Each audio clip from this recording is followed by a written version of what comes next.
ഇത്രയൊക്കെ സമ്പാദിച്ചിട്ടും അംബാനി നിർത്തുന്നുണ്ടോ? പണമുണ്ടാക്കുന്നത് സന്തോഷം നിലനിർത്താനാണെന്നാണ് നമ്മുടെ മമ്മൂട്ടിക്ക പറഞ്ഞത്. മമ്മൂക്ക ഒരു ഇസ്ലാം മത വിശ്വാസി ആയതുകൊണ്ട് തന്നെ ഫസ്റ്റ് ഓഫ് ഓൾ ഈ ഒരു കമൻറ്റ് 100% തെറ്റാണ് എന്ന അഭിപ്രായമാണ് എനിക്കുള്ളത്. പണമുണ്ടാക്കുന്നത് സന്തോഷത്തിനാണ്, അല്ലെങ്കിൽ സന്തോഷം കിട്ടാൻ പണം വേണം, പണമുള്ളവർക്കെല്ലാം സന്തോഷം ഉണ്ടാകും എന്നുള്ളൊരു കുറേ തെറ്റിദ്ധാരണകൾ നമുക്കിടയിലുണ്ട്. സന്തോഷം വേണോ പൈസ വേണമെന്നാണ്. നിങ്ങൾ വിജയ് മല്യയെക്കുറിച്ച് പഠിച്ചിട്ടുണ്ടോ? കിങ് ഓഫ് ഗുഡ് ടൈംസ് എന്നൊരു പേര് കൂടെ അദ്ദേഹത്തിനുണ്ടായിരുന്നു. ആ മനുഷ്യന് യഥാർത്ഥത്തിൽ സമാധാനം അനുഭവിക്കാൻ പറ്റുമോ? വേണ്ട. അനിൽ അംബാനി ലോകത്തെ ഏറ്റവും വലിയ ധനികരിൽ ഒരാളായിരുന്നു അദ്ദേഹം.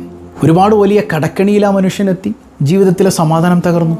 അതുപോലെ തന്നെ VG സിദ്ധാർത്ഥ കഫേ കോഫി ഡേയുടെ ഫൗണ്ടറാണ്. പണമില്ലാത്തത് കൊണ്ടാണോ അദ്ദേഹത്തിന് അപകടം സംഭവിച്ചത്? അദ്ദേഹം തകർന്നു പോയത്. അതുപോലെ തന്നെ ഹർഷദ് മേത്ത, വേണ്ട, ഇപ്പോഴും ജീവിച്ചിരിക്കുന്ന ഇലോൺ മസ്കിനെ കുറിച്ചൊന്ന് പഠിച്ചു നോക്ക്. അദ്ദേഹത്തിൻ്റെ ജീവിതത്തിൻ്റെ താളം തെറ്റിയില്ലേ? ശരിക്കും ഒരു കാര്യം നമ്മൾ മനസ്സിലാക്കണം കേട്ടോ. Happiness is not pleasure, happiness is peace. സന്തോഷം എന്ന് പറഞ്ഞാൽ സമാധാനമാണ് കേട്ടോ, സമാധാനമാണ്.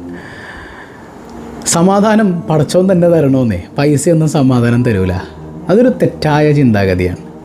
പൈസയൊന്നും സമാധാനം തരൂല. ഈ പ്രബോധനാവശ്യാർത്ഥം ഉത്തരേന്ത്യയിലെ ചില ഗല്ലികളിലൂടെ പോയിട്ടുണ്ടേ. ഒരു വടാപ്പാവാണ് അവിടുത്തെ കുട്ടികൾ കഴിച്ചിരുന്നത്. ഒരു വടാപ്പാവ് കൊണ്ട് 3 നേരം ഭക്ഷിക്കുക. രാവിലെ കുറച്ച്, ഉച്ചയ്ക്ക് കുറച്ച്, വൈകുന്നേരം കുറച്ച്. കുറേ വർഷങ്ങൾക്ക് മുമ്പാണ്.